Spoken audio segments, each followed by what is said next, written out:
Hey everyone, this is Kevin with Divinely Designed, and I have a paper crafting project today. This is kind of a big project to do a tablescape for a fall-themed table.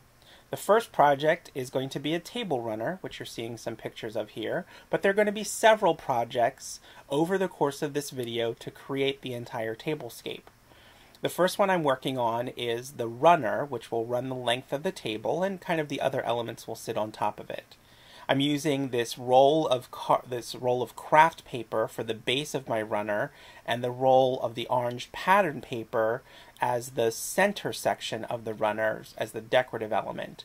The 12 by 12 piece of copper paper you see underneath them is the color of the paper I'm going to use to put a border on the outer edge of the craft paper, and I end up doing a inner border as well in a much darker color. Here's my sketch for what I was thinking to kind of do a 12-inch by 71-inch table runner to fit my table perfectly. My table is 72 inches, so I was sort of making it 1 inch shorter.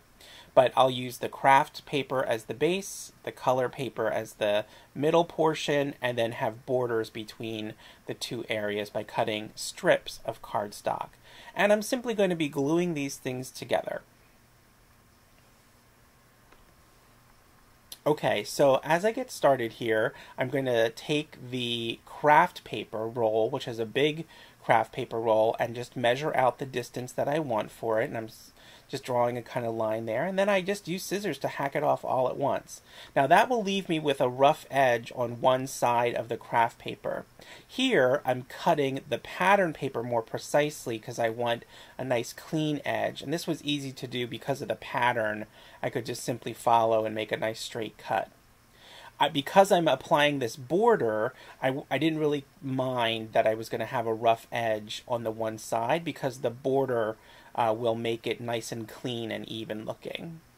So the next part was just to glue down the center section, the craft paper itself, the pattern paper, to the craft paper. Now here I'm making myself a little template that just has a 1/2 inch and an inch mark, and I'm going to use this template kind of a lot as I go to glue this paper down to ensure that I'm making a nice straight positioning for that middle pattern piece there. Again, because of the raw edge on the one side, I kind of wanted to make sure I was creating a straight line. Now, it's important to get this right in the initial part here because it's such a long piece of paper. If you have a minor error in your measurements initially as you roll it out, you're going to sort of compound that as you get further and further down the line, and you'll get a much bigger error later on, or you end up getting wrinkles in your paper, and you certainly don't want that. So it takes just a little bit of careful measuring. So I glued that centerpiece down, and now I'm cutting some 3/4 inch strips of this coppery paper, and then I'm going to glue them to the outer edge. Again, I'm going to use my little guide to make sure that I'm have an even spacing, especially along that rough edge of the craft paper itself. I just wanted to make sure I have an even area between the border and the pattern paper there in the middle to make it look nice and even. And I'm just gluing these down here along the entire length of the runner itself and measuring it as I go, making sure I keep a nice even line. And then I did the same thing in the center with a much smaller piece of paper in a darker color. And here's the final kind of finished product.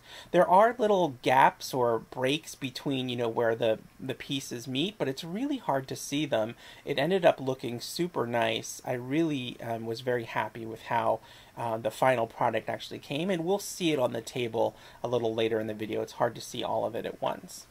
The next project was a napkin ring, and so we have a ring with some flowers on it, and so we'll be using some punches and stamping here.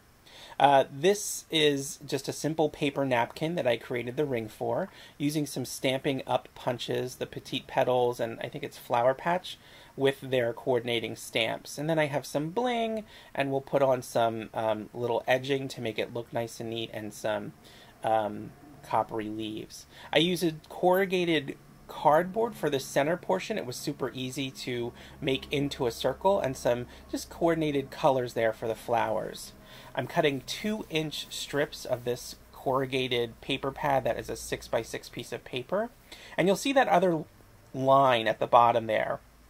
That's my guide for where I'm going to roll the ring to, so that all of my rolls are exactly the same size.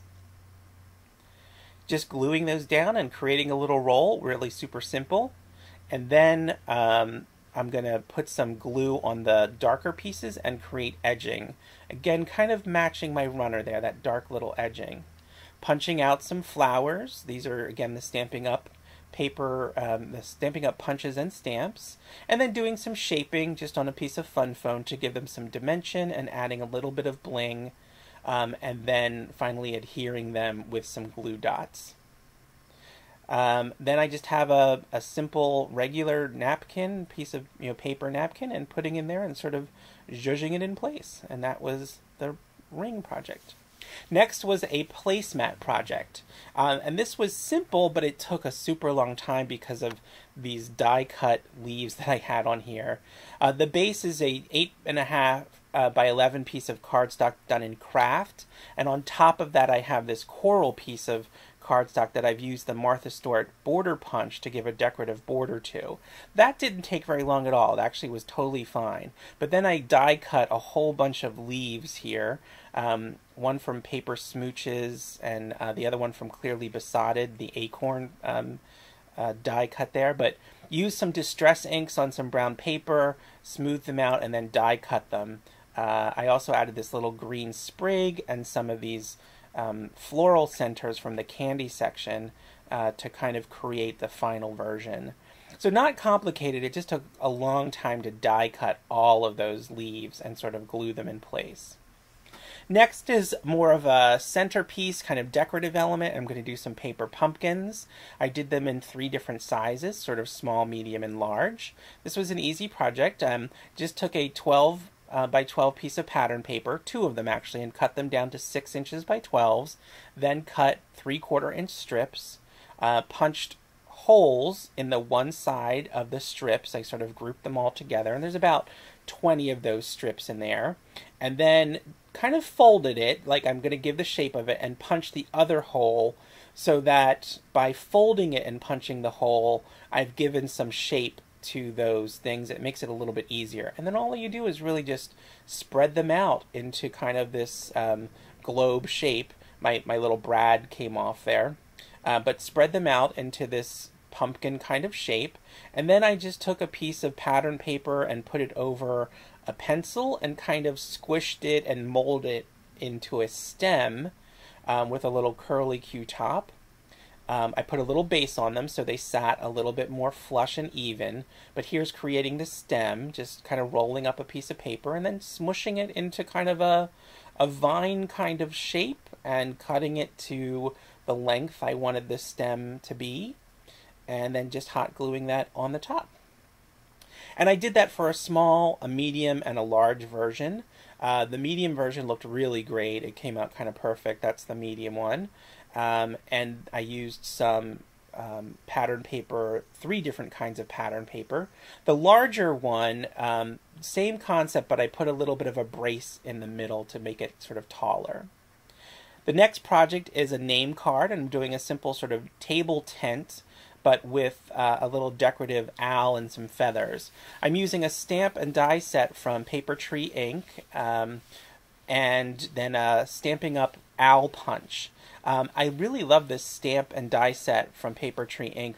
The stamps are beautiful, and they have these dots that you can stamp over the feathers that really give them a lot of color and depth. It's really great.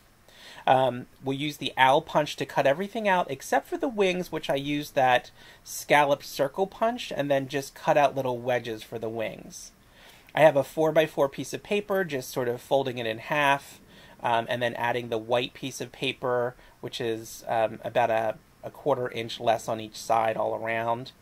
And I punched out various pieces for the owl using different kinds of paper. I used some of that corrugated cardboard for the middle sort of belly section, and orange for the feet, and yellow for the beak.